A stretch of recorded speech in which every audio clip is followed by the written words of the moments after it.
Oiê, bom dia. Eu sou Lorena Baxtefli, professora de ciências, de biologia, psicopedagoga, uma mulher da ciência que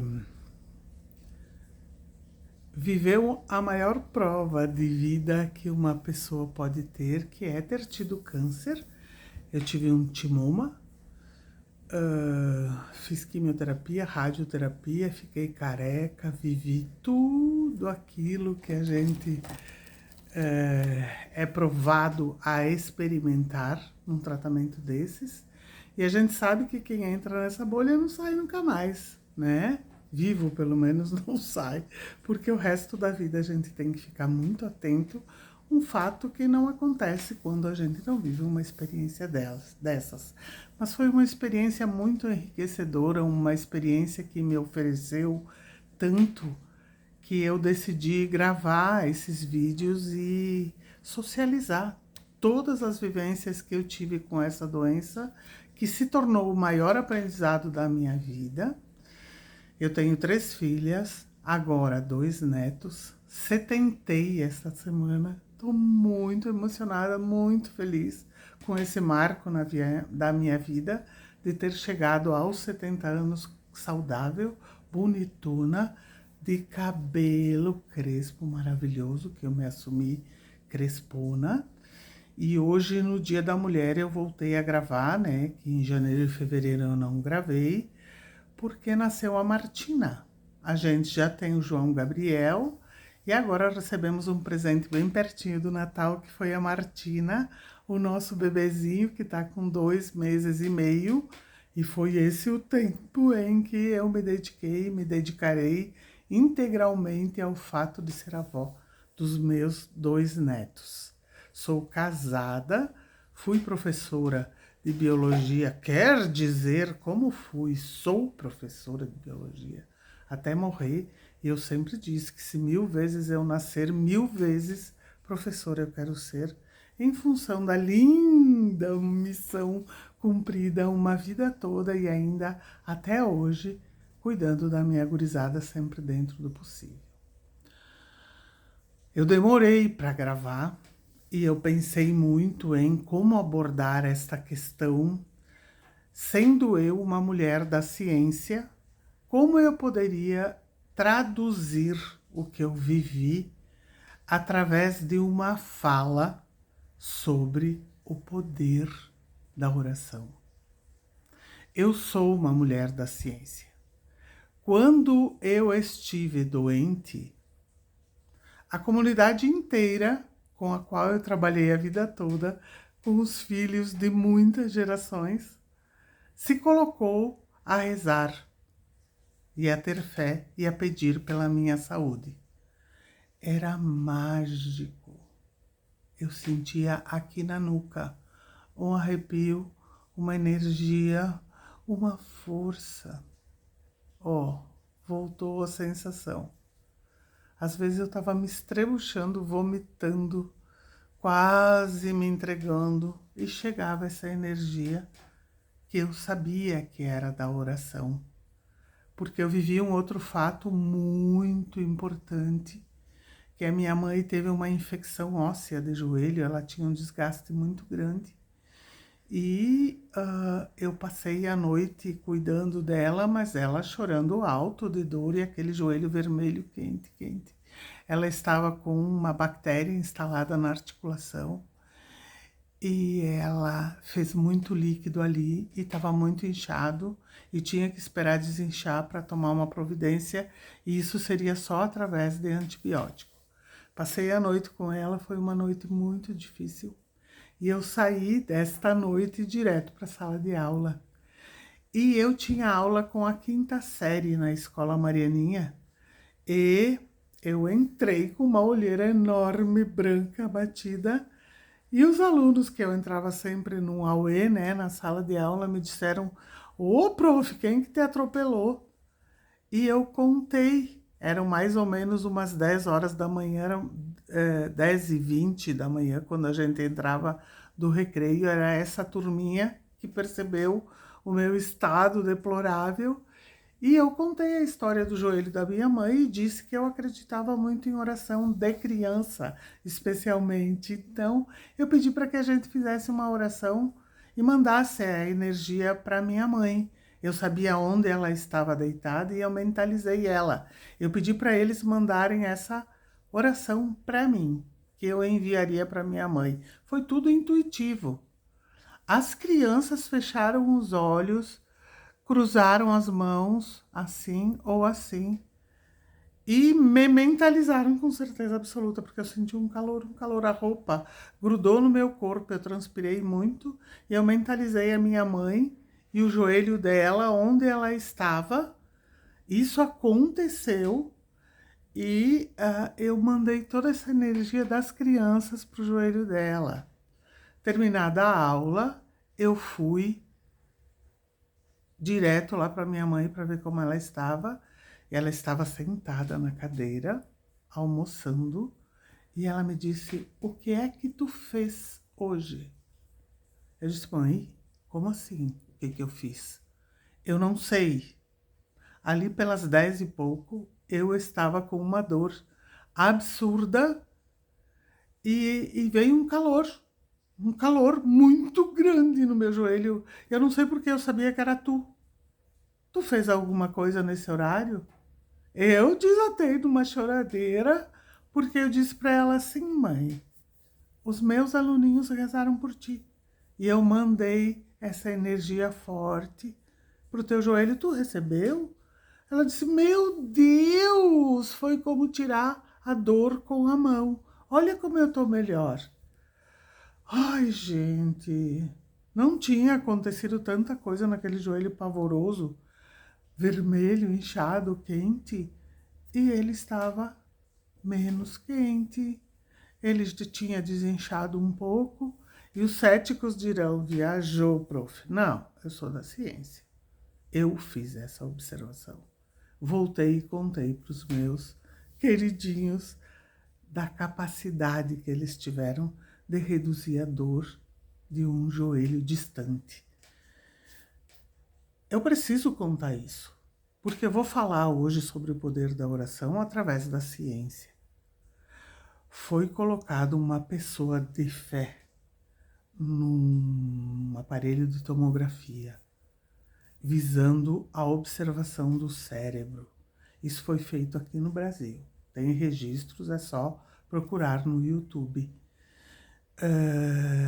Eles iam dando ordens para esta pessoa e ela ia fazendo, se concentrando, colocando uma música, colocando, depois, por último, pedindo para que essa pessoa, em observação no aparelho de ressonância magnética, se colocasse com as duas mãos em oração. O sangue fluiu todo para o lobo frontal. Aumentou imensamente a quantidade de sangue na oração frontal. Foi pedido que ela se colocasse em concentração de oração. Essa pessoa fez isso e o aparelho se mostrou um imenso fluxo de sangue para a região frontal, enquanto a pessoa se manteve concentrada em oração. O que significa o sangue ir para a região frontal do cérebro? Significa que aqui na frente, no cérebro, é o local onde a gente toma as decisões. Essa área, com o aumento do fluxo de sangue, aumenta de tamanho. E aumenta o número de células e aumenta o fluxo de sangue que se mantém. Ele aumenta quando tu tá na oração, mas ele permanece aumentado e com o fluxo de sangue aumentado nessa região, facilitando a que a gente tome as decisões. Então imaginem a importância de ter este local dilatado e aumentado. É a ciência comprovando o poder, comprovando na prática o poder da oração. Eu vivi essa experiência do aumento da capacidade da proteção, do aumento de células de defesa. Enquanto eu fiz todas as quimioterapias, foi um processo terrível. Eu ficava 5 dias no hospital, dia e noite, injetando aquele líquido vermelho, né, no organismo. Eu tenho ainda aqui o catéter, ele ainda está aqui. Eu vou tirar esse ano. Já são 3 anos e meio, né, que eu tô fazendo controle a cada 6 meses.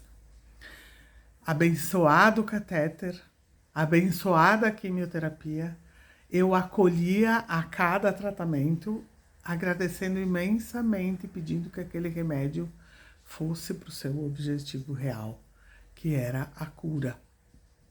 Eu não sei se eu estou curada, eu não sei se isso volta ou não, eu sei que eu estou muito bem e vivendo plenamente todos os dias. Ao acordar é uma festa, o meu dia inteiro é uma festa, o dormir é uma festa, né? Então, eu celebro cada segundo da minha vida. E essa vivência com o câncer e com a morte, que eu encostei o dedinho na morte, e ela esteve do meu lado todo o tempo. Teve dias que ela quase venceu, mas aqui, ó, para ela, né? Eu sempre tive assistência, acompanhamento, carinho, afeto, cuidado, né? Então foi uma bênção tudo isso que aconteceu, porque eu me pus a observar, a observar o meu entorno e a agradecer cada segundo. Agradecer é a graça de ser. Reclamar é pedir mais daquilo que te incomoda. Então, quando a gente reclama, a gente fortalece a nossa vontade de que aquilo persista. É pedir mais daquilo. E quando agradece, a graça desce. Essa é a diferença entre agradecer e reclamar. Eu só tenho gratitude, gratitude, gratitude por tudo, por tanto, né? Então, quando eu entrava lá em Porto Alegre, naquela sala onde eu faria a radioterapia, que ninguém fala como é que isso acontece. A gente é colocado numa maca, né? A máquina é regulada para atingir aquela região que precisa receber a radiação para cozinhar as células doentes e livrar o nosso organismo delas. Não deixar com que elas fiquem vivas e proliferem, né? De alguma forma a gente produziu aquilo na gente mesmo, né? Então a gente também pode se encarregar de se liberar delas. E esse tratamento era feito aqui, ó, bem no meio do meu peito, porque o timoma, ele fica grudado no osso externo, esse osso que tem aqui na metade do peito, ficava na frente do coração. Imagine fazer radiação ali. Na frente do coração, entre os 2 pulmões, aqui tem o esôfago, que a gente engole a comida e ela desce para o estômago, e aqui tem a laringe e faringe, onde a gente fala, onde a gente faz a deglutição, juntamente com o esôfago. Laringe e faringe participam desse processo. Tem a questão da voz, tem a questão da deglutição, tem a questão da respiração e tem a questão do batimento cardíaco. Era o coração que poderia ter sido atingido ali. Era um risco enorme essa radioterapia. E eu sabia disso. Eu penso às vezes que é pior saber das coisas, que é melhor não saber. Mas saber é bom, estudar é bom, estar atento também é bom. Quando eu me vi sozinha pela primeira vez, na maca, eu e a máquina. Quando eu vi todo mundo sair rápido de dentro do ambiente onde eu estava. Quando eu fiquei sozinha, eu reparei que aquela porta que fechava, ela tinha uns 60, 50 centímetros, que ela era de maciça, de ferro, e ela fechou, e ficamos eu e a máquina, e ela fez um tipo de um estrondo, girou na minha frente e colocou uma luz aqui no meu peito. Eu podia entrar em pânico. A sensação que eu tive foi de entrar em pânico e não conseguir respirar. Quando eu percebi isso, eu faço yoga há muitos anos. Eu mentalizei, calma, eu preciso ter calma. Eu tenho 25 sessões dessas para fazer. Se eu entrar em pânico, o azar é meu. Eu vou ter que fazer esse tratamento. Então, eu vou chamar a minha protetora. Foi uma coisa intuitiva. Eu coloquei o manto primeiro da Nossa Senhora de Fátima, branquinho, mentalmente. Eu imaginei esse manto fechadinho aqui na frente. Em seguida, eu coloquei o manto azul da Nossa Senhora de Caravaggio e por último o manto azul marinho da Nossa Senhora Aparecida e comecei a rezar. Mentalizei oração, oração, eu fiquei em oração todos os minutos do tratamento e quando eu encerrava a oração, que eu dizia gratidão, gratidão, pip, a maquininha acabava o tratamento. As 25 vezes do meu tratamento foi exatamente assim. No momento em que eu encerrava a oração, a máquina apitava o fim do tratamento. Pode ter sido acaso, mas 25 vezes, não, né? Gente, era para ter queimado qualquer um dos órgãos que eu falei, ou todos eles. Bendita ciência, benditos estudantes, benditas as pessoas que estudam, porque eles calcularam de uma forma que não queimou nada. Tem uma barrinha no lado de cima do meu pulmão, direito e esquerdo, os dois queimadinhos, que não afetam em nada a minha respiração. Não aconteceu nada. Podia ter acontecido tudo. Será acaso? Sorte? Ou será proteção? Eu, sem dúvida nenhuma, escolho a segunda. Eu fui muito protegida. Eu saí ilesa. Eu vivo hoje um milagre de ter feito todas aquelas quimioterapias, de ter agredido tanto cada célula do meu organismo, de ter perdido a sensibilidade nos pés, de ter dor, a mesma dor de mutilação, porque alguns nervos que dão sensibilidade aos meus pés perderam a função e eu fiquei como se eu tivesse uma lâmina de água nos pés. Os meus calcanhares já cederam, então eu estou caminhando como se eu tivesse saltos na frente, nos pés, né? Então fica muito confuso para mim caminhar. Mas eu estou fazendo fisioterapia, osteopatia e nós estamos conseguindo muito. Não significa que a gente vá reativar os nervos. Eu soube esta semana, né, de 3 nervos cada pé que foram lesados, se chama neuropatia, por isso eu perdi a sensibilidade relativa nos pés, né? Eu tenho muito formigamento e muita dor. O médico me disse, tu já ouviu falar em dor do amputado? Essas são as dores que tu tem nos pés. Porque tu perdeu a sensibilidade dos nervos, mas eles continuam de alguma forma, se ramificam e dão a sensação de a mesma dor da amputação. Mas a gente, meu Deus, são pequenos resquícios que ficaram. Imaginem agredir o organismo dessa forma e não ficar e sair ileso. Isso seria demais. Algumas coisas acontecem e a gente acolhe e a gente aceita porque sabe que poderia ter acontecido qualquer outra coisa. Gente, eu tô viva e bem. Eu tenho que celebrar meus 70 anos com certeza absoluta. Eu aprendi dentro dos valores da família a oração. Eu sempre vi meu pai e minha mãe rezando e pedindo para ter uma boa morte. Eu achava aquilo tão estranho eles rezarem daquele jeito para pedir uma boa morte e eu assisti isso acontecendo. Quando a morte chegou, ela avisou. Os meus 2 pais, o meu pai e a minha mãe, perderam a luz nos olhos. Alguma coisa nos olhos deles se apagou. Foi o primeiro apagão que eu percebi. Depois a energia deles foi diminuindo. E isso foi muito rápido. Depois eles perderam o sorriso. E eles se foram mansamente. O pai morreu ao som da Ave Maria.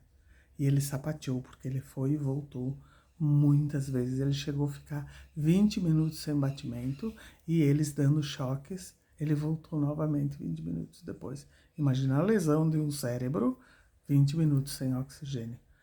Ele só foi e não voltou quando eu, a Rejane e eu fomos, a pedido dos médicos, libertar ele para que ele pudesse ir em paz.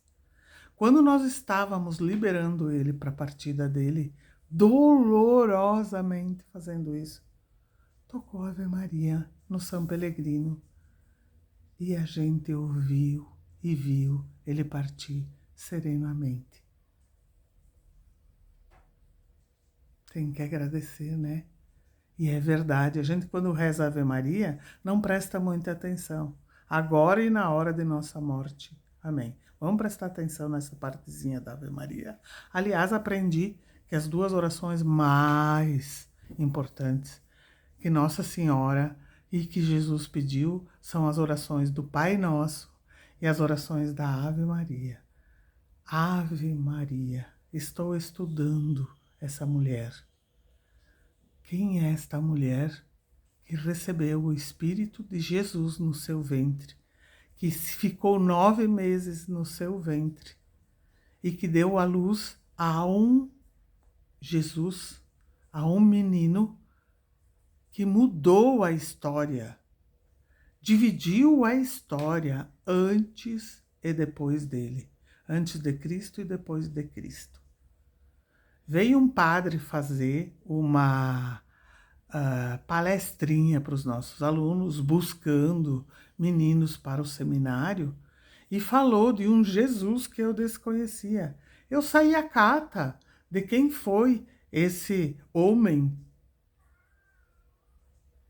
filho de Deus, que dividiu a história entre antes e depois dele. Gente, é uma história maravilhosa. O que ele diz, se a gente conseguir cumprir, é só o fato de sermos todos irmãos e filhos do mesmo Pai.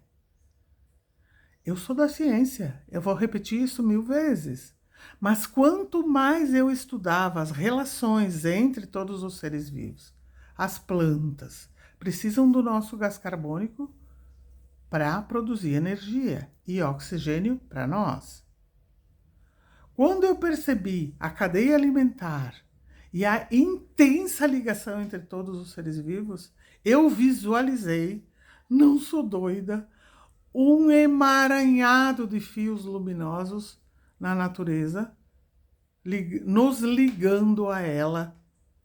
Então, quando São Francisco de Assis, que é o meu santo, o protetor dos animais e da natureza, irmão Sol, irmã Lua, irmã Árvore, irmão Animal, nós estamos todos ligados energeticamente.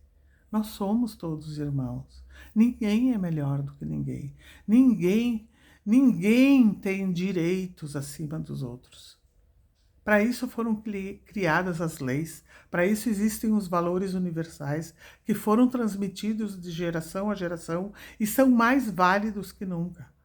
No momento em que nós vivemos um momento onde se quer destruir a família, onde se quer aprovar o aborto, onde não se pode pegar um xaxim do meio da floresta, mas se pode abortar uma criança que está dentro do ventre e que de forma alguma pediu para estar aí. Quando se avilta os valores seculares trazidos, obviamente o mundo muda, a história muda, mas os valores universais eles permanecem. Esses são os tempos que a gente está vivendo. Por essa razão que eu decidi falar sobre a importância da força da oração em família, esses valores que são transmitidos para a família, a educação do coração, da alma e da mente, ela é feita em casa todos os dias. E não é através do discurso, é através do exemplo. Isso é responsabilidade absoluta da família. A escola, ela transmite conhecimento, ela provoca o conhecimento. E esse conhecimento só acontece se a criança, o adolescente, o adulto estiver aberto e predisposto a ser educado. Não acontece de outra forma se a pessoa não quiser. Então, o papel do educador, do professor, o professor, ele é professor. O papel dele não é educar. É provocar a vontade dessa criança de aprender, desse adolescente, desse adulto, de aprender. E é através do amor e do afeto que esse processo maravilhoso e mágico acontece. Eu sempre conto que eu ensinei, que eu transmiti, que eu provoquei, sempre com uma mão no ombro. uma mão amiga, uma mão afetiva, uma mão divertida no ombro e o dedão no nariz, do tipo, nós não estamos aqui para brincar. E deu tudo muito certo. A gente fez um vínculo imenso. E quando eu encontro um aluno, eu recebo o meu presente, que é a expressão com que ele me olha. No instante em que ele muda a expressão porque ele me viu, eu sei o que eu deixei nele. E cada abraço que eu recebo, eu lavo a minha alma e agradeço a Deus.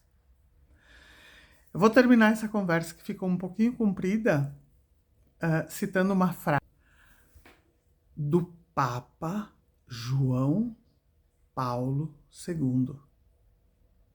Não tenhais medo. Não tenhais medo. Virão tempos difíceis aí. Vamos nos revestir de fé, de força, de esperança, mas não uma esperança que espera. Arregaçar as mangas e fazer a nossa parte dentro da nossa família. Se possível, com os amigos mais próximos. Se todo mundo fizer isso, todo mundo vai estar forte e valente. Então, não tenhais medo. Virão tempos difíceis aí. Calcem, se revistam da fé, da oração, dos valores e transmitam aos seus. Isso é a responsabilidade de cada um. Não tenhais medo. Obrigada. Fiquem com Deus.